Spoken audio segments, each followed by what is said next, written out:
അതിനകത്ത് എന്തെങ്കിലും ഒരു ഇഷ്യൂ ഉണ്ടെന്ന് ഓർത്തോ, അത് അവിടെ തീർക്കുക. അത് പോയി നേരെ പത്രങ്ങളിൽ പറയരുതെന്നുള്ള. കലാഭവനിൽ ഒരു ഇഷ്യൂ ഉണ്ട് എന്ന് ഓർത്തു. ഞാൻ ഇത്രയും വർഷങ്ങളിലൊരു കലാഭവനിൽ എല്ലാം സുഖകരമായിട്ടല്ലോ, നല്ലതും ചീത്തയൊക്കെ ഉണ്ടാവും. അത് അവിടെ സംസാരിച്ച് ഡീൽ ചെയ്യാം. ഈ എല്ലാ സംഘടനകളും അവരുടേതായ പ്രശ്നമാണ്. അത് നേരെ പോയി പത്രത്തിൽ പറയുക എന്നുള്ളതല്ല. അതല്ല മെച്യൂരിറ്റി. മെച്യൂരിറ്റി എന്ന് പറയുന്നത് അവിടെ ആ പ്രശ്നങ്ങൾ തീർക്കുക എന്നുള്ളതാണ്. എന്നെ വിളിച്ച സമയത്തൊന്നും എനിക്ക് നേരമില്ലായിരുന്നു. ഞാൻ ഈ കോമഡി മ്യൂസിക്കും ഒക്കെ 10-12 വർഷം ചെയ്യുന്ന സമയത്ത് സിനിമയെ അഭിനയിക്കാനും സംവിധാനം ചെയ്യാനും ഒക്കെ വിളിച്ചിട്ടുണ്ട്. അന്ന് നമുക്ക് ഈ വിദേശ പരിപാടികൾ ഞങ്ങളൊരു 97 മുതൽ ഇങ്ങനെ 2019-20 വരെ കണ്ടിന്യൂസ് പോയിക്കൊണ്ടിരുന്ന ഒരു കാലഘട്ടം ഉണ്ടായിരുന്നു. രമേശ് പിഷാരടിക്കും ഭയങ്കര മെമ്മറിയാ. പുള്ളി ഏത് കാര്യം പറയുമ്പോഴും അതുമായിട്ട് ബന്ധപ്പെട്ട ഒരു കഥ പറയാൻ പുള്ളിയുടെ അതിനകത്ത് കുറെ ഉപ്പുമുളക് ചേർക്കാനും പുള്ളിയുടെ മസാല ഉണ്ടാവും. അതൊരു വലിയ കഴിവാ. മനസ്സിലായില്ലേ? അതിനെപ്പറ്റി ഉണ്ടാക്കിയ കഥയിൽ എനിക്ക് തന്നെ സംശയം തോന്നി തുടങ്ങി, ഇതെങ്ങനെ നടന്നതാണോ?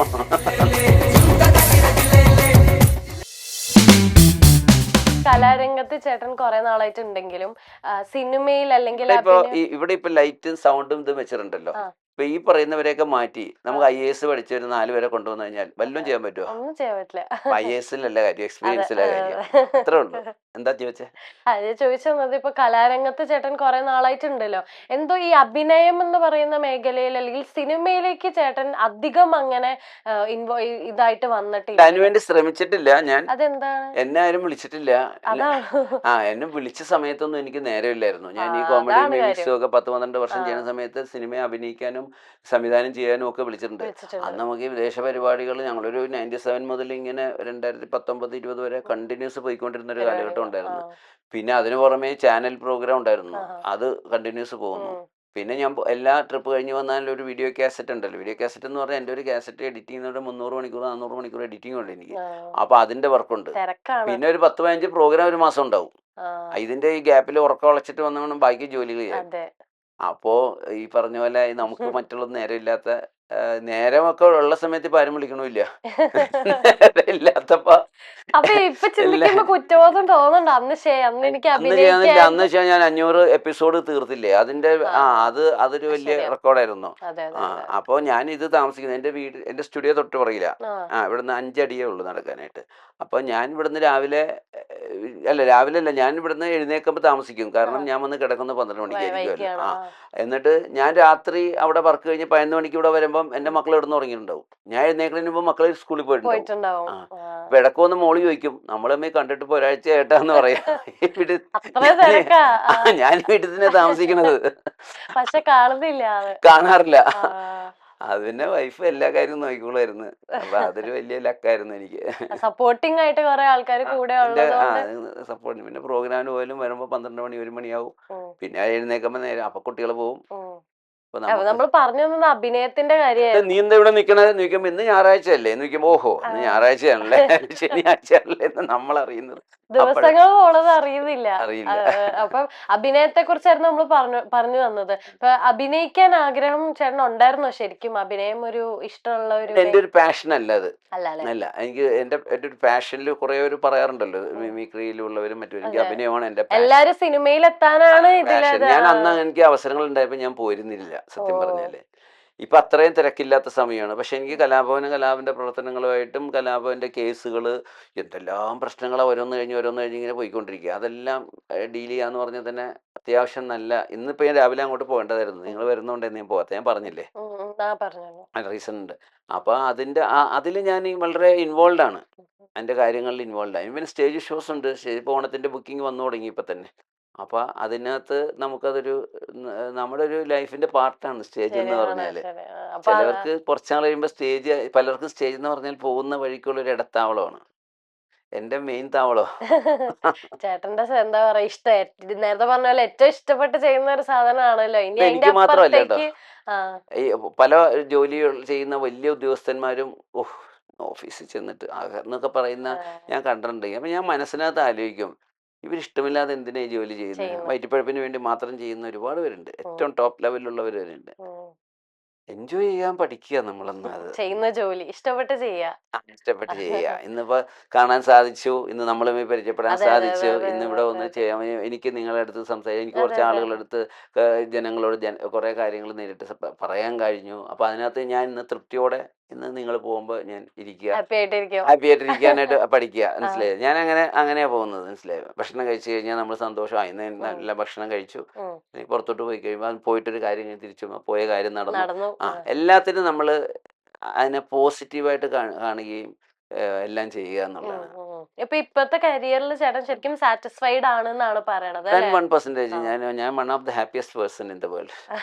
എന്റെ പ്രവർത്തനങ്ങളും എല്ലാം ആയിട്ട് ഞാൻ വളരെ ഹാപ്പിയാണ്. ഞാൻ ചുരുക്കം ചിലരെ അങ്ങനെ പറയുന്നത് ഞാൻ കേട്ടിട്ടുള്ളൂ. ഞാൻ ഹാപ്പിയാണ് എല്ലാത്തിലും, ഞാൻ ഇപ്പൊ ജീവിക്കുന്ന ജീവിത രീതിയിൽ ഞാൻ ഹാപ്പിയാണ്. ഞാൻ ജോലി ചെയ്യുന്ന സമയത്ത് എനിക്ക് കിട്ടിയ പോലെ ഒരു ജോലി, ഞാൻ ഫീൽഡ് വർക്കായിരുന്നു. ഞാൻ ഈ ഹാർഡ്വെയർ ഫീൽഡിന്റെ വർക്കായിരുന്നു. അപ്പോൾ ഇവിടെ ഉണ്ടായിരുന്ന സമയത്തും ആന്ധ്ര ബേസ്ഡ് ഒരു കമ്പനിയിലായിരുന്നു ഞാൻ റെപ്പ് ഞാൻ അവരുടെ സെയിൽസ് ഓഫീസറായിരുന്നു. രാവിലെ എനിക്ക് വേണമെങ്കിൽ എൻ്റെ ജോലി 10 മണി വരെ ഇവിടെ നിന്നിട്ട് ഞാൻ 10 മണിക്ക് ശേഷം പോയാൽ മതി രാവിലെ, അല്ലെങ്കിൽ ഞാൻ ഉച്ചവരെ എനിക്ക് വേറെ എന്തെങ്കിലും കാര്യം ഉച്ചയ്ക്ക് ശേഷം ഞാൻ പോയാൽ മതി. നീ രാവിലെ പോയിട്ട് ഉച്ചവരെ ഞാൻ ഫീൽഡ് വർക്ക് ചെയ്തിട്ട് എനിക്ക് ബാക്കി വേറെ കാര്യങ്ങൾ ചെയ്യാം. എനിക്ക് ടാർഗറ്റ് ചെയ്യണമെന്നുള്ളൂ. ഇന്നും നാളെ എനിക്ക് വേറെ എവിടെയെങ്കിലുമൊക്കെ പോയി കറങ്ങി നടക്കാം, എന്ത് വേണമെങ്കിലും ചെയ്യാം. എനിക്ക് പ്രോഗ്രാമിന് പോകണമെന്നുണ്ടെങ്കിൽ ഞാൻ ഉച്ചവരെ 2 മണി വരെ ജോലി ചെയ്തിട്ട് പിന്നെ വണ്ടിയിലോട്ട് കയറും, പ്രോഗ്രാമിന് പോകും. പിന്നെ എനിക്ക് തിരുവനന്തപുരത്താണ് അല്ലെങ്കിൽ തൃശ്ശൂരാണ് നാളെ പരിപാടി എങ്കിൽ രാവിലെ തൃശ്ശൂർ പോകും, 10 മണിക്ക് പോയി അവിടെ ഞാൻ വർക്ക് ചെയ്യും. വൈകുന്നേരം 6 മണി വരെ അവിടുത്തെ ഫീൽഡ് വർക്ക് ചെയ്തിട്ട് വൈകുന്നേരം ആകുമ്പോൾ പ്രോഗ്രാമിന് പോകും. പിറ്റേ ദിവസം തിരുവനന്തപുരത്താണെന്നുണ്ടെങ്കിൽ ഇവിടെ വന്നിട്ട് രാവിലെ 6 മണിയുടെ ട്രെയിനിൽ ട്രിവാൻഡ്രത്ത് പോകും. അവിടെ 10 മണിക്ക് ട്രിവാൻഡ്രത്ത് എത്തി അന്ന് അവിടെ ഫീൽഡ് വർക്ക് ആയിരിക്കും. വൈകുന്നേരം ആകുമ്പോൾ സ്റ്റേജിലോട്ട് ഓടി നടന്ന്. അപ്പൊ എനിക്ക് എന്റെ ജോലി നടക്കുന്നുണ്ട്. ഇതേപോലൊരു ജോലി വേറെ ആർക്ക് കിട്ടും? ഞാൻ അന്ന് ഹാപ്പിയാ, ഇന്ന് ഹാപ്പി. അത്ര സൗകര്യം ഒരാൾക്കും കിട്ടില്ല. ശരിയാ. ഓക്കെ. അപ്പൊ ചേട്ടന്റെ ഈ എന്താ പറയാ നിലപാടുകൾ എപ്പോഴും പറയുമ്പോ ചേട്ടൻ ഭയങ്കര സ്ട്രോങ് ആയിട്ട്, ഇപ്പൊ ഈ ഇന്റർവ്യൂയുടെ തുടക്കം മുതൽ ചേട്ടന് ഓരോ കാര്യങ്ങളിലും ഓരോ പോയിന്റ് ഓഫ് വ്യൂ ഉണ്ട്, എല്ലാത്തിലും ചേട്ടനൊരു നിലപാടുണ്ട്. ഇപ്പൊ നമ്മൾ ഇപ്പം നേരത്തെ പറഞ്ഞു കലാഭവനെ റിലേറ്റ് ചെയ്തിട്ട് കുറച്ച് പ്രശ്നങ്ങളിൽ ചേട്ടൻ ഇൻവോൾവ് ആകുന്നുണ്ട് എന്ന് പറഞ്ഞു. ഇപ്പൊ എല്ലാ ആർട്ടിസ്റ്റുകൾക്കും ഓരോരോ സംഘടനകളുണ്ട്. ഇപ്പൊ സംഘടനകളുടെ അകത്ത് അവരുടേതായ രീതിയിൽ പല കാര്യങ്ങളും നടക്കുന്നുണ്ടാവും. അത് അതിന്റെ ഉള്ളിൽ തന്നെ ഉള്ളവർ ചിലപ്പോൾ പരിഹരിച്ചു പോവും. പക്ഷെ ഇപ്പൊ ഈ അടുത്ത് നമ്മൾ കണ്ടിരുന്നു അമ്മ സംഘടനയിലെ കുറെ ഇഷ്യൂസ്, പക്ഷെ അത് ഒരു പരിധി വിട്ട ആളുകളിലേക്ക് വളരെ മോശമായ രീതിയിൽ അതിന്റെ കാര്യങ്ങൾ എത്തും. അതിനെപ്പറ്റി പല ആൾക്കാരും പല രീതിയിലുള്ള ചർച്ചകള്. ഇപ്പൊ അതിനെപ്പറ്റി ചോദിക്കുമ്പോ ചേട്ടന്റെ ഒരു നിലപാട് അല്ലെങ്കിൽ ചേട്ടന്റെ ഒരു സ്റ്റാൻഡ് എന്താ അതിനെ നോക്കി കാണുന്നത്? എന്താന്ന് വെച്ചാല്, പണ്ട് തിലകൻ ചേട്ടൻ അവിടുന്ന് അമ്മയിൽ നിന്ന് പോയ സമയത്ത് എൻ്റെ അടുത്ത് ആ ഒരു ഇന്റർവ്യൂ സമയത്ത് ചോദിച്ചു. ഞാൻ പറഞ്ഞു, ഞാൻ ഇല്ലാത്തൊരു സംഘടനയെ കുറിച്ച് ഞാൻ അതിനെപ്പറ്റി പറയുന്ന കാര്യം ശരിയല്ലല്ലോ എന്ന് പറയും. കാരണം നമ്മൾ അതിനകത്ത് കയറി ഇൻവോൾവ് ചെയ്യേണ്ട കാര്യമില്ല, ഇല്ലാത്ത സംഘടനയാണ്. അപ്പോൾ എനിക്ക് ഇതിനകത്തുള്ള ആളുകളെല്ലാം എനിക്കറിയാം. ഇപ്പൊ സുഹൃത്തുക്കളാണ്, ഇവർ പലരുമായിട്ട് ഞാൻ സംസാരിച്ചിരുന്നു. അപ്പോൾ ഇത് നമ്മുടെ ഞാനിപ്പം എന്ന സംഘടനയുടെ ഞാൻ സെക്രട്ടറി ആയിരുന്നു കുറെ നാൾ, മിമിക്രി ആർട്ടിസ്റ്റ്. അതിനകത്ത് എന്തെങ്കിലും ഒരു ഇഷ്യൂ ഉണ്ടെന്ന് ഓർത്തോ, അത് അവിടെ തീർക്കുക. അത് പോയി നേരെ പത്രങ്ങളിൽ പറയരുത് എന്നുള്ളതാണ്. കലാഭവനിൽ ഒരു ഇഷ്യൂ ഉണ്ട് എന്നോർത്തോ, ഞാൻ ഇത്രയും വർഷങ്ങളിലൊരു കലാഭവനിൽ എല്ലാം സുഖകരമായിട്ടല്ലോ, നല്ലതും ചീത്തയൊക്കെ ഉണ്ടാവും. അത് അവിടെ സംസാരിച്ച് ക്ലിയർ ചെയ്യുക. മനസ്സിലായില്ലേ? ഞാൻ ചങ്ങമ്പുഴ പാർക്കിൽ ഞാൻ ലൈഫ് മെമ്പറാണ്, ഞാൻ ഫൈനാൻസ് സൊസൈറ്റിയിൽ ലൈഫ് മെമ്പറാണ്, ലയൺസ് ക്ലബ്ബിൽ ഞാൻ മെമ്പറാണ്, അതേപോലെ മഹാരാജ് ഓൾഡ് സ്റ്റുഡൻസിൻ്റെ എക്സിക്യൂട്ടീവ് മെമ്പറാണ്. അപ്പോൾ ഈ എല്ലാ സംഘടനകളും അവരുടേതായ പ്രശ്നമാണ്. അത് നേരെ പോയി പത്രത്തിൽ പറയുക എന്നുള്ളതല്ല, അതല്ല മെച്യൂരിറ്റി. മെച്യൂരിറ്റി എന്ന് പറയുന്നത് അവിടെ ആ പ്രശ്നങ്ങൾ തീർക്കുക എന്നുള്ളതാണ്. അപ്പോൾ എപ്പോഴും അതിനാണ് ഞാൻ ഫസ്റ്റ് പ്രിഫറൻസ് കൊടുക്കുന്നത്. അവിടെ തീർക്കേണ്ടതാണ് ഏത് ഇഷ്യൂവും ഏത് സംഘടനയിലെയും. വേറെ പല സംഘടനകളിലെ പല കാര്യങ്ങളും എനിക്കിപ്പോൾ പറയാനായിട്ട് പറ്റും, പലരും അറിയാത്തത്. എൻ്റെ സംഘടനയിൽ എനിക്ക് എന്തെങ്കിലും പ്രശ്നം ഉണ്ടെങ്കിൽ ഞാൻ എൻ്റെ സംഘടനയിലാണ് ഞാൻ പറയാറ്. അപ്പോൾ ഞാനിപ്പം കമ്മിറ്റിയിലില്ല, ഞാൻ കമ്മിറ്റിയിൽ നിന്ന് മാറിയപ്പോൾ. അപ്പോൾ കുറെ നാൾ കമ്മിറ്റി തന്നെ 14 വർഷം അതിന് വേണ്ടി പ്രവർത്തിച്ചിട്ടുണ്ട്. അത് നമ്മളറിഞ്ഞാൽ മതിയല്ലോ, മനസ്സിലായില്ലേ? അതെ, നമ്മൾ അറിഞ്ഞാൽ മതി. പക്ഷെ എന്നാലും ഇപ്പൊ ആ പ്രശ്നത്തിൽ ഇൻവോൾവ് ആയ ഒരു വ്യക്തി പറഞ്ഞിരുന്നു, അവിടെ സംസാരിച്ചിട്ട് അദ്ദേഹത്തിന് ഒരു സൊല്യൂഷൻ കിട്ടാത്തത് കൊണ്ടാണ് ഇങ്ങനെ പുറത്ത് വന്ന് പറഞ്ഞെന്നുള്ള രീതിയിൽ പറഞ്ഞായിരുന്നു. അപ്പൊ അങ്ങനെ വരുമ്പോഴും അവിടെ പ്രശ്നങ്ങൾ ഉണ്ടല്ലോ. അപ്പൊ അവർക്ക് ഈ സംഘടനയിൽ ഒരു വിശ്വാസം ഇല്ലാത്ത പോലെ പറയുമ്പോഴും അതെല്ലാത്തിനും ഉണ്ടല്ലോ. പാർട്ടിയിൽ നിന്ന് കുറെ പേര് മാറുന്നു, കോൺഗ്രസിൽ നിന്ന് കുറെ പേര് മാറുന്നു. അപ്പോൾ എന്താ പറയാ, എനിക്ക് പാർട്ടിയിൽ വിശ്വാസമില്ല. CPM നിന്ന് കുറെ പേര് മാറുന്നു, ഞങ്ങൾക്ക് അതിനോട് വിശ്വാസമില്ല. BJP നിന്ന് കുറെ പേര് മാറുന്നു, ഇങ്ങോട്ട് വരുന്നു. അപ്പോൾ ഞങ്ങൾക്ക് അത് ലോകം മുഴുവൻ ലോകം ഉണ്ടായ കാലം മുതലാണല്ലോ മതത്തിൽ നിന്ന് മാറുന്നില്ലേ. ഈ മതം എനിക്ക് വിശ്വാസമില്ല, ഞാൻ മറ്റേ മതത്തിലോട്ട് പോയി എന്നൊക്കെ പറയില്ലേ. അതുപോലെ എടുത്താൽ മതി. അതിനൊക്കെ നമ്മൾ ഒരുമാതിരിപ്പെട്ട കാര്യങ്ങളൊക്കെ നമ്മൾ ചിരിച്ചു തള്ളുക. എല്ലാ കാര്യവും സീരിയസ് ആക്കാതിരിക്കുക. ചെറിയ കാര്യങ്ങളൊക്കെ നമ്മൾ ചിരിച്ച് തള്ളി സ്മൈൽ ചെയ്തങ്ങ് പോവുക. ചേട്ടൻ ലൈഫിനെ ഭയങ്കര സിമ്പിൾ ആയിട്ട് കാണുന്ന ഒരാളാണ് എനിക്ക് മനസ്സിലായി. ഈ ഒരു ഇന്റർവ്യൂവിൽ ഇത്രയും നേരം സംസാരിച്ചപ്പോ എനിക്ക് മനസ്സിലായി പല കാര്യങ്ങളും നമുക്ക് സീരിയസ് ആയിട്ടാണ് നടക്കുന്നെങ്കിൽ ചേട്ടൻ അതിനെ ഭയങ്കര സിമ്പിൾ ആക്കി. അതാണല്ലേ ചിലവർ വന്ന് കാണുമ്പോൾ പഴയ ആളുകളായിരിക്കും കാണുമ്പോൾ ഹലോ എന്ന് പറയുമ്പോൾ നമ്മളെ കണ്ടിട്ട് ഹലോ എന്ന് പറയുന്നില്ല. പുള്ളിക്ക് നമ്മളോടുള്ള തമാശയും കൂടെ പറയാം. പുള്ളിക്ക് എൻ്റെ ഫ്രണ്ട്ഷിപ്പ് പുള്ളിക്ക് പങ്കുവെക്കാനുള്ള ഭാഗ്യമില്ല എന്ന് ഞാൻ പറയും. ഞാൻ മാത്രമേ പറയുള്ളൂ. കാരണം ഞാൻ അവർക്ക് എന്തെങ്കിലും ഞാൻ ഒരാളിങ്ങനെ ദ്രോഹിക്കുന്ന ആളല്ലല്ലോ. അപ്പം അതുകൊണ്ട് അവർക്ക് അതിനുള്ള ഭാഗ്യമില്ല എന്ന് ഞാൻ തമാശയും കൂടെ പറയുക. പുള്ളി നമ്മളെ കണ്ട് അന്ന് പറഞ്ഞ് തമാശയുടെ അല്ലാതെ ഒരാൾ നമ്മളെ കാണിച്ചിട്ട് അഹങ്കാരം കാണിച്ചു കഴിഞ്ഞാൽ നമ്മൾ അതിനൊക്കെ റിയാക്ട് ചെയ്യാൻ പോകേണ്ട കാര്യം. അഹങ്കാരം എന്ന് പറയുന്നതിന് ഒരു അസുഖമാണത്. മനസ്സിലായില്ലേ? അത് ഈ നമുക്ക് ക്യാൻസർ വരുന്ന പോലെ, ബ്രെയിൻ ട്യൂമർ വരുന്ന പോലെ, എയ്ഡ്സ് വരുന്ന പോലെ ഒരു അസുഖമാണ്. അപ്പൊ ഈ അഹങ്കാരം എന്ന് പറയുന്ന അസുഖവും മറ്റുമായിട്ടൊരു വ്യത്യാസമുണ്ട്. അറിയോ? അറിയില്ലേ? മേൽപ്പറഞ്ഞ ക്യാൻസർ എന്നൊക്കെ പറയുന്ന അസുഖം ഇപ്പോൾ നിങ്ങൾക്ക് വരികയാണെങ്കിൽ നിങ്ങൾക്ക് ആദ്യം ഒരു ക്യൂ തരും.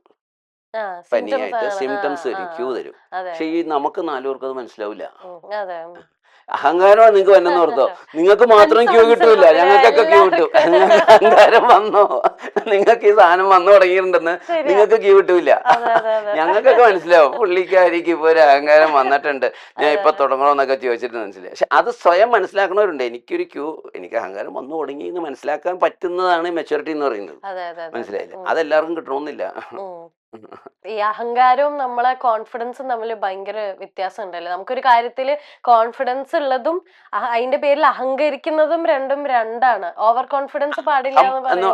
ഭാവം എന്ന് പറയുന്നത് അഹങ്കാരം എന്ന് പറയുന്നത് വ്യത്യാസമുണ്ട്. അഹം ഞാൻ എന്ന ഭാവം, ഞാൻ എന്താണെന്നുള്ളതിന്റെ അത് കൂടുമ്പോഴാണ് അഹങ്കാരമായി മാറുന്നത്. മനസ്സിലായില്ലേ? അപ്പൊ നമുക്ക് നമ്മളെ കുറിച്ചുള്ള കോൺഫിഡൻസ് നല്ലത്. ഓവർ കോൺഫിഡൻസ് ആകുമ്പോഴും പ്രശ്നം അതാണ്. അപ്പൊ ഈ ഫീൽഡിൽ ചേട്ടന്റെ കൂടെ വർക്ക് ചെയ്ത ഒത്തിരി ആർട്ടിസ്റ്റുകൾ ഉണ്ട് അല്ലെ? ചേട്ടന്റെ ഫ്രണ്ട്ഷിപ്പ് ഗ്യാങ്ങിൽ ഇപ്പൊ പറഞ്ഞ പോലെ കുറെ വർഷങ്ങളും ആയിട്ട് തന്നെ നിങ്ങൾക്ക് പരിചയമുള്ള കുറെ ആൾക്കാരുണ്ട്. നമുക്കൊരു ചെറിയ സെഗ്മെന്റ് ഓർമ്മകൾ എന്ന് പറഞ്ഞിട്ട് ചേട്ടന്റെ ഇതുവരെ പറയാത്ത കുറെ കഥകൾ എല്ലാരെ പറ്റി പറഞ്ഞിട്ടുണ്ടെങ്കിലും ഇതുവരെ പറയാത്ത ഒരു പ്രഷ്യസ് മൊമെന്റ് അല്ലെങ്കിൽ ഒരു കഥ നമുക്ക് കേൾക്കാൻ ആഗ്രഹമുണ്ട്. അപ്പൊ അതുകൊണ്ട് ആദ്യം ഞാൻ ചോദിക്കാം, ജയറാമേട്ടനെ പറ്റിയിട്ട് എല്ലായിടത്തും ഓരോ കഥകൾ ജയറാമേട്ടനും പറഞ്ഞിട്ടുണ്ട്, ചേട്ടനും പറഞ്ഞിട്ടുണ്ട്. ആ കഥകളൊന്നും ഞാൻ പറയുന്നില്ല, കാരണം ജയറാം ആരാണെന്ന് പറയേണ്ട കാര്യമില്ലല്ലോ. ജയറാമിനെ അടുത്ത് എനിക്കൊരു കാര്യത്തിൽ ഭയങ്കര അസൂയ. അപ്പൊ ചോദിക്കും നടനായതുകൊണ്ടാണെന്ന്. അതിൽ നമുക്ക് സന്തോഷമുള്ളൂ. ജയറാമിന്റെ ഒരു മെമ്മറി ഭയങ്കരമാണ്. ഞാൻ ഇന്നലെ കണ്ട ആളുടെ പേരിന്ന് മറന്നുപോകും. മനസ്സിലായില്ലേ? അപ്പം നിങ്ങളുടെ പേരെന്താന്ന് കുറച്ച് കഴിക്കുമ്പോൾ ഞാൻ മറന്നുപോകും. അപ്പൊ അതേപോലെ ജയറാം ഒരു 6 കൊല്ലമല്ല, ഞങ്ങൾ പ്രോഗ്രാമിന് പോയപ്പോൾ നടത്തിയ അന്നത്തെ ഓർഗനൈസറിന്റെ പേര് ചോദിച്ചാൽ പുള്ളി പറയും. ഒന്നും ഓർമ്മയില്ലേ എന്നൊക്കെ വന്ന് പുള്ളി അടുത്ത് വന്ന് ചോദിച്ചാൽ പുള്ളിക്ക് ഓർമ്മയുണ്ടാവും, എനിക്ക് ഓർമ്മ ഉണ്ടാവില്ല. മനസ്സിലായില്ലേ? അപ്പൊ അത് ഒരു ആ ഒരു മെമ്മറി. അതുപോലെ തന്നെ രമേശ് പിഷാരടിക്കും ഭയങ്കര മെമ്മറിയാ. പുള്ളി ഏത് കാര്യം പറയുമ്പോഴും അതുമായിട്ട് ബന്ധപ്പെട്ട ഒരു കഥ പറയാൻ പുള്ളിയുടെ റെഡിയാവും. അതിനകത്ത് കുറപ്പും മുളക് ചേർക്കാനും പുള്ളിയുടെ മസാല ഉണ്ടാവും. അതൊരു വലിയ കഴിവാ. മനസ്സിലായില്ലേ? അതിൽ ഉള്ളത് ഏതാ ഇല്ലാത്തത് ഏതാ തിരിച്ചറിയാൻ എന്നെപ്പറ്റി ഉണ്ടാക്കിയ കഥയിൽ എനിക്ക് തന്നെ സംശയം വന്നു തുടങ്ങി, ഇതെങ്ങനെ നടന്നതാണോ അത്ര റിയലിസ്റ്റിക് ആയിട്ട് പുള്ളി പറയും. അത് CV Ananda Bose sir Bengal governor കലാഭവന്റെ ഒരു ഫംഗ്ഷന് വന്നപ്പോൾ പുള്ളി പറഞ്ഞു, കഥയില്ലായ്മയിൽ നിന്ന് കഥയുണ്ടാക്കാൻ ഏറ്റവും എടുക്കുന്ന രമേശ് പിഷാരടിയാണല്ലോ എന്ന് പറഞ്ഞു. അതാണ് രമേശ്. അപ്പൊ എനിക്ക് ജയറാമേട്ടന്റെ പുള്ളിയുടെ ഒബ്സർവേഷൻ ഒന്ന് ആലോചിച്ച് നോക്കിയേ. പുള്ളി ബംഗാൾ ഗവർണർ ആയിരുന്നിട്ട് പുള്ളിയുടെ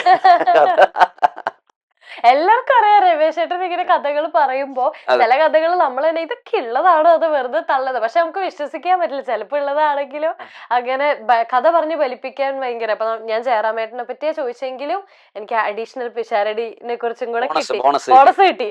അപ്പൊ ഇനി അടുത്ത് നമുക്ക് ലാൽ സാറിനെ പറ്റി. ലാല് സ്കൂളിൽ പഠിക്കുന്ന കാലം മുതൽ ലാല് കലയോട്, പ്രത്യേകിച്ച് പുള്ളി ചിത്രകാരനായിരുന്നു. പുള്ളി ആദ്യം മെമിക്രിക്കാരനായിരുന്നില്ല കേട്ടോ. പുള്ളി മെമിക്രിയൊക്കെ തുടങ്ങിയ 9, 10 പഠിക്കുമ്പോഴാണ് ചെറിയ രീതിയിൽ തുടങ്ങുന്നത്. ചിത്രകാരനായിരുന്നു. പിന്നെ പുള്ളി നാടകത്തിൽ അഭിനയിക്കുമായിരുന്നു. അങ്ങനെയൊക്കെയാണ്. പിന്നെ ഞാൻ മുമ്പും ഒരു ഇന്റർവ്യൂ പറഞ്ഞല്ലോ, സ്ത്രീ വേഷമാണ് പുള്ളി കൂടുതൽ എടുക്കുന്നത്. അതിന്റെ കാരണം പുള്ളിയുടെ ശബ്ദം സ്ത്രീ ശബ്ദമായിരുന്നു. അത് നാള് കഴിഞ്ഞ പക്ഷെ ഇന്റർവ്യൂലൊക്കെ ഞാൻ നമുക്കത് പറഞ്ഞു. കേൾക്കുമ്പോൾ വിശ്വസിക്കാൻ പറ്റില്ല. കാരണം ഇപ്പോഴത്തെ ലാൽ സാറിന്റെ വോയിസിനെയാണ് എല്ലാവരും പറയുന്നത്. ഒരു ഗംഭീര്യമുള്ള പിന്നെ വോയിസ്. ആരെങ്കിലും എന്തെങ്കിലും സഹായങ്ങൾക്കായിട്ട് വന്നിട്ട് എൻ്റെ അടുത്ത് ചോദിക്കും രഹസ്യമായിട്ട്, ഇവരുടെ ആരെങ്കിലും നമ്പർ തരുമോ ചോദിക്കും. അവരുടെ നമ്പർ തരുമോ, സിദ്ദിഖിന്റെ നമ്പർ തരുമോ, അല്ലെങ്കിൽ കലാമന്റെ നമ്പർ തരുമോ എന്നൊക്കെ ചോദിക്കും. ലാലിന്റെ ലാലിന്റെ അടുത്തൊന്നും ചോദിച്ചാൽ കിട്ടില്ല, ജാടയായിരിക്കും പുള്ളിക്ക്. കാരണം ഈ പുള്ളിയുടെ ശബ്ദം കേട്ടിട്ട് ഞങ്ങൾ പരിപാടിക്ക് പോണ സമയത്ത് പലരും പറയാറുണ്ട് എൻ്റെ അടുത്ത് മാറി നിന്നിട്ട്, പുള്ളിക്ക് ഭയങ്കര ജാടയാണല്ലേ എന്ന്. കാരണം ഈ പുള്ളിയുടെ ശബ്ദം ഇങ്ങനെയല്ലേ, ഒന്ന് സംസാരിക്കുമ്പോൾ പറയും. പക്ഷെ ആരും അറിയാതെ ഒരുപാട് സഹായങ്ങൾ ചെയ്യുന്ന വ്യക്തിയാണ് ലാല്. അപ്പൊ ഞാനിപ്പോ അത് പറഞ്ഞത് തന്നെ വലിയ അബദ്ധമാണ് ഞാൻ ഇപ്പൊ കാണിച്ചത്. പുള്ളിയോട് ചെയ്യുന്നൊരു ഫൗളാണ് ഇപ്പൊ കാണിച്ചത്. സ്ത്രീകളുടെ സൗണ്ടൊക്കെ ലാൽ സാറിന് നമുക്ക് ചിന്തിക്കാൻ പോലും പറ്റില്ല. ഇപ്പോഴത്തെ ഒരു ആ സൗണ്ടിന്റെ മോഡുലേഷനും കാര്യങ്ങളും. അപ്പൊ ലാൽ സാറിനെ പറ്റി ചോദിക്കുമ്പോ തന്നെ കൂടെ പറയേണ്ട ഒരു പേരാണ് സിദ്ദീഖ്. സിദ്ദീഖ് സാറും അത് നിങ്ങളൊക്കെ ഒത്തിരി വർഷങ്ങൾ കലാഭവനില് ഒക്കെ ഒരുമിച്ച് വർക്ക് ചെയ്തതും, അല്ലെങ്കിൽ ഒത്തിരി എന്തെങ്കിലുമൊക്കെ ഒരു കഥ ഉണ്ടാവുമല്ലോ. സിദ്ദീഖ് സാറിനെ പറ്റി നമ്മൾ അധികം ഒന്നും കേട്ടിട്ടില്ല. സിദ്ദിഖിനെ പറ്റിയുള്ള കഥ, സിദ്ദിഖും ഇതേപോലെ കൗണ്ടർ അടിക്കാനൊക്കെ നല്ല മിടുക്കനാണ്. ഒരുപാട് ആളുകൾക്ക് സർവീസും മറ്റൊക്കെ ചെയ്യാനാണ്. പൊതു സമൂഹത്തിൽ വരാനും 2 വാക്ക് സംസാരിക്കാനും അവർക്ക് വേണ്ടി ചെയ്യാനും ജനറലി കുറച്ചുകൂടെ പുള്ളി ക്യാമറയുടെ മുമ്പിലോട്ട് വന്നിട്ടോ അല്ലെങ്കിൽ ഒരു മീറ്റിങ്ങിൽ വന്നിട്ടോ സംസാരിക്കാൻ അതിനൊക്കെ പുള്ളിയെ കുറേ എക്സ്ട്രോവേർട്ടാണ്. അതെ. ലാൽ അക്കാര്യത്തിലൊക്കെ കുറെ ഇൻട്രോവേർട്ടാണ്. പക്ഷെ പുള്ളിയുടെ ഒരുപാട് നന്മകൾ പുള്ളി ചെയ്യാറുമുണ്ട്. നിങ്ങൾ 3 പേരും കൂടെ മറ്റേ സിനിമ ചിരിമ എന്ന് പറഞ്ഞിട്ട് ഒരു പ്രോഗ്രാം ഉണ്ടായിരുന്നല്ലോ പണ്ട്. അതില് നിങ്ങൾ 3 പേരും കൂടെ ഇരുന്ന് കഥകൾ പറയുന്നതും, അതില് മറ്റേ പശുവിനെ കറക്കുന്ന ഇതൊക്കെ ഇമിറ്റേറ്റ് ചെയ്തതൊക്കെ, അങ്ങനത്തെ കുറെ ആ കാലത്തൊക്കെ അതൊക്കെയായിരുന്നു നമ്മളെയും ഒരു എന്റർടൈൻമെന്റ്. പക്ഷെ അങ്ങനത്തെ പ്രോഗ്രാമുകളൊന്നും ഇപ്പൊ ഇല്ല, കുറഞ്ഞു. നിങ്ങളെ ഒരു കൂട്ടായ്മയിൽ വന്ന കുറെ ഞാൻ പറഞ്ഞല്ലോ അടുത്ത ട്രിപ്പ് എങ്ങോട്ടാന്ന് ചോദിച്ചപ്പോഴേക്കും പറഞ്ഞു ദുബായിലോട്ടാണ്. എത്ര പേരുണ്ട്? ഞാൻ പറഞ്ഞു 75 പേരുണ്ട്. അപ്പൊ ലാൽ ചോദിച്ചു ഓഡിയൻസിനെ കൊണ്ടുപോകണ്ടോ ചോദിച്ച്. അതൊക്കെ അങ്ങനെയുള്ള കുറെ നല്ല കൗണ്ടർ പറയുന്ന ആളാണ് ഇവർ രണ്ടുപേരും. അതെ. പിന്നെ അവരുടെ സിനിമയെ കുറിച്ചും അവരുടെ സംവിധാനത്തെ കുറിച്ചും അഭിനയത്തെ കുറിച്ചൊന്നും ഞാൻ പറയേണ്ട കാര്യമില്ല, ജനങ്ങൾക്ക് അറിയാവുന്നതാണ്. ഏറ്റവും കൂടുതൽ നമ്മളെ കലാഭവനില് മെയിൽ ആക്ടേഴ്സിനെ പറ്റിയിട്ട് എപ്പോഴും ഇങ്ങനെ കഥകളും കാര്യങ്ങളൊക്കെ ചോദിക്കും. പക്ഷെ ഫീമെയിൽ ആൾക്കാരെ പറ്റിയിട്ട് ചോദിക്കുന്ന കുറവാ. ഇപ്പൊ നമ്മളെ മലയാള സിനിമയിൽ ഒത്തിരി ക്യാരക്ടേഴ്സ്, സ്ട്രോങ് ആയിട്ടുള്ള ക്യാരക്ടേഴ്സ് ചെയ്ത തസ്നി ഖാൻ ചേച്ചി കലാഭവനിൽ ഉണ്ടായിരുന്ന ഒരാളാണ്. പുള്ളി ഒരു 9ാം ക്ലാസ് 10ാം ക്ലാസ് പഠിക്കുന്ന സമയത്ത് തന്നെ പുള്ളിയുടെ ഫാദർ മജീഷ്യനായിരുന്നു. അപ്പം അച്ഛൻ്റെ അടുത്ത് ആക്കി അങ്ങനെ പുള്ളി അന്ന് സംഗീതം പഠിക്കാൻ അവിടെ വന്ന് ചേർന്നത്. പുള്ളി പാട്ട് പാടും. അതേപോലെ തന്നെ ഡാൻസ് ട്രൂപ്പിലുണ്ടായിരുന്നു. അന്ന് ഡാൻസും മിക്സ് പരേഡും കൂടെ ഒരുമിച്ച് പോകുമായിരുന്നു പരിപാടിക്ക്. അവരുടെ ഡാൻസ്, അത് ഞങ്ങളുടെ ഒരു സ്കിറ്റ്. അന്നൊക്കെ ഈ സൈനുദ്ദീനും ജയറാമും റഹ്മാനും ഒക്കെ ഉള്ള സമയത്ത് നാരായണൻകുട്ടിയാണ്. അന്ന് മുതലുള്ള ബന്ധമാണ്. ഇന്നും ആ ഒരു ഫ്രണ്ട്ഷിപ്പ് ഇങ്ങനെ നന്നായിട്ട് പോകുന്നുണ്ട്. ഏത് കാര്യം വരുമ്പോഴും പുള്ളിക്കാരി ആദ്യം എന്നെ വിളിക്കും. ഈ സലീമിന്റെ കാര്യം അറിഞ്ഞ ഉടൻ തന്നെ പുള്ളിക്കാരി അന്ന് രാത്രി 11 മണിക്ക് എന്നെ വിളിച്ച് ഞാനും കൂടെ വരുന്നോന്ന് ചോദിച്ചു. അപ്പൊ ഞാൻ പറഞ്ഞു നാളെ രാവിലെ. അന്ന് വൈഫിന് സുഖമില്ലായിരുന്നു, പനിയായിട്ട് ഇടയ്ക്കായിരുന്നു. അപ്പൊ ഞാൻ പറഞ്ഞു ഞാൻ രാവിലെ പോയിക്കോളാം, പുള്ളിക്കാരി ഒറ്റയ്ക്കേ ഉള്ളൂ എന്ന് പറഞ്ഞു. എന്റെ മകളും ഇല്ലായിരുന്നു വീട്ടില്. അപ്പൊ അങ്ങനെ ഒരു നൈറ്റ്, അത് കഴിഞ്ഞ് 1 മണി കഴിഞ്ഞിട്ട് എന്നെ വീണ്ടും വിളിച്ചു. എന്നിട്ട് പറഞ്ഞു ഞങ്ങൾ പോയി കണ്ടു. അല്ല അങ്ങനെയുള്ളൊരു ഫ്രണ്ട്ഷിപ്പ് ഇപ്പോഴും ഇപ്പോഴും ഉണ്ട്. അപ്പൊ അതാണ് കുറെ ചോദിക്കാനാണെങ്കിൽ കലാഭവനിൽ ഇഷ്ടംപോലെ ആൾക്കാരുണ്ട്. പക്ഷെ ഞാൻ പേരെടുത്ത് കുറച്ച് പേരെ ചേട്ടന് ക്ലോസ് ആയി നിൽക്കുന്ന കുറച്ച് പേരുകളാണ് ഞാൻ ചോദിച്ചത്. ഇപ്പൊ നമ്മൾ ഈ രംഗത്തെ ഏറ്റവും കൂടുതൽ ചില ആൾക്കാർക്ക് ഇപ്പൊ മിമിക്രി ചെയ്യുന്ന ചിലവരെ മിമിക്രി ചെയ്യപ്പെടുന്നത് ഇഷ്ടമല്ല എന്നിങ്ങനെ പറയാറുണ്ട് പൊതുവെ. എന്നെ അനുകരിക്കുന്നത് എനിക്ക് ഇഷ്ടമല്ല. അല്ലെങ്കിൽ ഇപ്പൊ ജയറാമേട്ടൻ പറയാൻ കേട്ടിട്ടുണ്ട്, മധു സാറിന് ഇങ്ങനെ ചെറിയൊരു പറയാറുണ്ട് എന്നെ അനുകരിക്കണ്ട എന്നിങ്ങനെ തമാശക്കോ, അല്ലെങ്കിൽ അത് താല്പര്യമില്ല. അപ്പൊ നമ്മൾ എപ്പോഴെങ്കിലും ചെയ്യുന്ന ഈ ഹാസ്യങ്ങള് ആൾക്കാർക്ക് ഇഷ്ടമാവാത്ത രീതിയിൽ വരുമ്പോ നിങ്ങൾക്ക് അത് ഇപ്പൊ ചിലപ്പോ എന്നെ അനുകരിക്കണ്ടെന്ന് ആരെങ്കിലും അങ്ങനെ പറയാനായിട്ട് എന്റെ അടുത്ത് കഴിഞ്ഞ ദിവസം നമുക്കൊരു സ്വീകരണം തരുന്ന പരിപാടി ഉണ്ടായിരുന്നു. അന്ന് ഓർക്കുണ്ടോ, ലാല് ഞാൻ വീഡിയോ എടുക്കുന്ന ഒരു സാധനം ഷൂട്ട്. അപ്പൊ അതിനുമ്പ് ലാലിന്റെ ചെവി പറഞ്ഞു, എടാ നിന്നെ വീഡിയോ എടുക്കണം, ഞാൻ സ്റ്റേജിൽ കാണിച്ചോട്ടേക്കോന്ന് ചോദിച്ചു. ഞാൻ പറഞ്ഞു കാണിച്ചോ, നിനക്ക് പ്രശ്നമുണ്ടോന്ന് ചോദിച്ചു. ഞാൻ പറഞ്ഞു അങ്ങനെ പ്രശ്നം ഉണ്ടെങ്കിൽ നമ്മൾ ഒരാളുകളെയും ഇമിറ്റേറ്റ് ചെയ്യാൻ പാടില്ല. നമ്മൾ ലോകത്തുള്ള ആളുകളെ മുഴുവൻ ഇമിറ്റേറ്റ് ചെയ്ത് അത് മുഴുവൻ ജനങ്ങളുടെ മുമ്പിൽ അവരെ പെർഫോം ചെയ്ത് കളിയാക്കിയെന്ന് ജനം പറയും. നമ്മൾ ജോലിയാണ് ചെയ്യുന്നത്. ചെയ്തിട്ട് നമ്മളെ മാത്രം ചെയ്യാൻ പാടില്ല എന്ന് പറയുന്നതിൽ എന്താ അർത്ഥമുള്ളതെന്ന് പറഞ്ഞു. ലാല് പറഞ്ഞു വെരി ഗുഡ് എന്ന് പറഞ്ഞിട്ടാണ് പോയി അന്ന് തട്ടിയത്, എനിക്ക് ഭാരമാണിത്. അപ്പോൾ അതിൽ നമ്മളതിന് തയ്യാറാവണം. നമ്മുടെ കുഴപ്പങ്ങൾ എന്തെങ്കിലും ഉണ്ടെങ്കിൽ നമ്മൾ പഠിക്കുക എന്നുള്ളതാണ്. നമുക്ക് തരുന്ന നല്ല ലെസനാണ്. നമ്മൾ ഇമിറ്റേറ്റ് ചെയ്യുമ്പോൾ നമ്മുടെ മാനറിസംസ്, നമ്മളറിയാത്ത നമ്മുടെ മാനറിസംസ് മറ്റവർ നമുക്ക് തരുന്നു എന്നുള്ളതിന് നമ്മളെ ശരിക്കും ദൈവത്തോട് നന്ദി പറയണം. മനസ്സിലായില്ലേ? പക്ഷെ ഇമിറ്റേറ്റ് ചെയ്യാന്നുള്ളത് ഒരു കലയാണ് അല്ലെ? ഒരാളെ അതുപോലെ തന്നെ അനുകരിക്കുക, അല്ലെങ്കിൽ അദ്ദേഹത്തിന്റെ സൗണ്ട് അനുകരിക്കുക, അതൊക്കെ ഭയങ്കര ബുദ്ധിമുട്ടുള്ള കാര്യമാണ്. പണ്ട് ശബ്ദമായിരുന്നല്ലോ, ഞങ്ങളൊക്കെ പണ്ടുള്ള സമയത്ത് ശബ്ദമായിരുന്നല്ലോ, പിന്നീട് അത് ഭാവമായി, പിന്നെ അതിന്റെ ഫിഗർ മൊത്തമായി. ഇപ്പം ഫിഗർ മാത്രമല്ല, ഇപ്പൊ അവരുടെ ഒരു ക്യാരക്ടർ മൊത്തം ഇമിറ്റേറ്റ് ചെയ്യുക, അഭിനയിച്ച സിനിമകളിലെ ക്യാരക്ടർ കൊണ്ടുവരിക എന്ന് പറഞ്ഞാൽ വെറുതെ ശബ്ദഭാവാനുകരണം മാത്രമല്ല, അത്രയും ഡീപ്പായി അനുകരണത്തിലേക്ക്.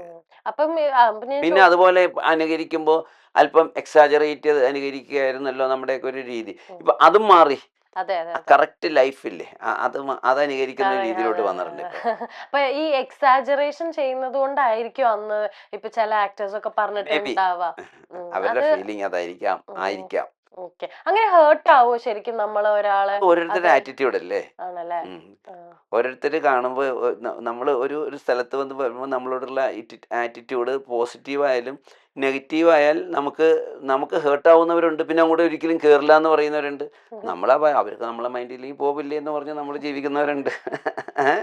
നമുക്കിപ്പോ എന്താ, അവർക്ക് നല്ല രീതിയിൽ ബിഹേവ് ചെയ്യാൻ പറ്റിയില്ല നമ്മളോട്, അതിന് നമ്മളെന്തെങ്കിലും നോക്കേണ്ട കാര്യമില്ലല്ലോ. നമുക്ക് നമ്മളെപ്പറ്റി കോൺഫിഡൻസ് ഉണ്ടല്ലോ, നമ്മൾ എന്ത് ചെയ്യുന്നു, ജോലി ചെയ്യുന്നു. നിങ്ങൾ ജോലി ചെയ്യുന്ന ജോലിയെ കുറിച്ച് നിങ്ങൾക്ക് കോൺഫിഡൻസ് ഇല്ലേ? അപ്പോൾ വിവേകാനന്ദ സ്വാമി പണ്ട് പുസ്തകത്തിൽ പറഞ്ഞിട്ടുണ്ട്, കർമ്മയോഗം എന്ന് പറയുന്ന പുസ്തകമുണ്ട്. അപ്പം നമ്മൾ ചെയ്യുന്ന ജോലി എന്താണെങ്കിലും, മേശ തുടക്കലാണ് ജോലിയെങ്കിലും, പുള്ളി മേശ തുടക്കുമ്പോൾ, അതായത് ഹോട്ടലില് ഞാൻ മേശ തുടക്കൽ ഐ ആം ദ കിങ്, എന്തായാലും മേശ തുടക്കൽ എന്നുള്ള ഭാവത്തിൽ വേണമെന്ന് തുടക്കാൻ. ഞാനിതൊന്നും ചെയ്യേണ്ട ആളൊന്നും അല്ല, ഞാൻ ശരിക്കും പറഞ്ഞാൽ ക്യാഷിലിരിക്കേണ്ട ആൾ, അല്ലെങ്കിൽ സപ്ലയർ ആവേണ്ട ആൾ എന്ന് പറഞ്ഞു.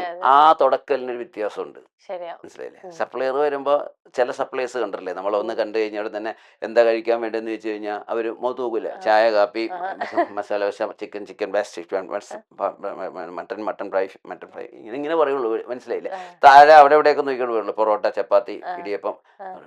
ചില ആളുകൾ നമ്മളൊന്ന് കണ്ടു കഴിഞ്ഞാൽ നേരെ നമ്മളെ മുഖത്ത് നോക്കിയിട്ട് എന്തൊക്കെയുണ്ട്, ചായ ഉണ്ട്, കാപ്പി ഉണ്ട്, ചിക്കൻ ഉണ്ട്, പൊറോട്ടയുണ്ട്, മട്ടൺ ഉണ്ട്, ബീഫുണ്ട്, നൂഡിൽസ് ഉണ്ട്, എന്താ വേണ്ട സാർ? അപ്പൊ തന്നെ നമ്മുടെ വയറ് നിറഞ്ഞ് നമ്മുടെ മുഖത്ത് നോക്കി ചിരിച്ചോണ്ടിന് പറയുമ്പോ അവൻ കുറച്ച് കഴിയുമ്പോ ക്യാഷിലെത്തുവേ, മനസ്സിലായില്ലേ? മറ്റവൻ തുടച്ചുകൊണ്ടിരിക്കുള്ളൂ 15 കൊല്ലം. ക്യാഷിൽ വന്ന് നമ്മൾ പൈസ കൊടുക്കാൻ പോയാൽ കണ്ടറില്ലേ, ഹോട്ടലിൽ ചെന്ന് കഴിഞ്ഞ് കഴിഞ്ഞാല് ഇവര് പൈസ വാങ്ങിച്ചിട്ട് ഇട്ടിട്ട് താങ്ക്സ് നമ്മുടെ മുഖത്ത് നോക്കി പറയാനായിട്ട് വലിയ അങ്ങനെ പറയാൻ വലിയ മടിയാണ് ഇവർക്കൊക്കെ. ഇവര് പൈസ വാങ്ങിച്ച് ഇങ്ങോട്ട് അവിടെ 2 ചായ കൊടു കേട്ടോ എന്ന് പറഞ്ഞിട്ട് ഇവിടെ അങ്ങനെ പറയുള്ളൂ. അവർക്ക് അടുത്ത ആളെ നോക്കുന്നുള്ളൂ. ഇയാളെ നല്ല രീതിയിൽ പറഞ്ഞു വിടാനായിട്ട് ഇവർക്ക് താല്പര്യമില്ല. പുള്ളി അവിടെ തന്നെ ഇരിക്കുള്ളൂ, പുള്ളി അതിന്റെ ഓണർ ആവില്ല ഒരിക്കലും. നിങ്ങൾ ഇങ്ങനത്തെ കാര്യങ്ങളൊക്കെ ഭയങ്കരമായിട്ട് ഒബ്സർവ് ചെയ്യൂലേ? നമുക്ക് ഇതൊക്കെ നമ്മളിത് പറയുമ്പോഴാണ് ശരിയാണ് ഇത് അങ്ങനെ. എനിക്ക് തോന്നുന്നു ഈ കലാകാരന്മാരുടെ ഈ മിമിക്രി ചെയ്യുന്ന, അല്ലെങ്കിൽ ഇങ്ങനത്തെ കലാകാരന്മാർക്ക് ഏറ്റവും വേണ്ടതും ഒബ്സർവേഷൻ ആണ് അല്ലെ? ഒരാളെ അത് കലാകാരന്മാർക്കെന്നല്ല, ലോകത്തിലുള്ള എല്ലാവരും ഇരിക്കുന്ന ഇരിപ്പും നിൽക്കുന്ന നടപ്പും നമ്മുടെ കൈയുടെ മൂവ്മെന്റ്സും ഇതൊക്കെ എല്ലാം നമ്മുടെ ലൈഫിലുള്ള ഇത്ര ആകത്തുകയാണ് നമ്മുടെ മാനറിസംസ്.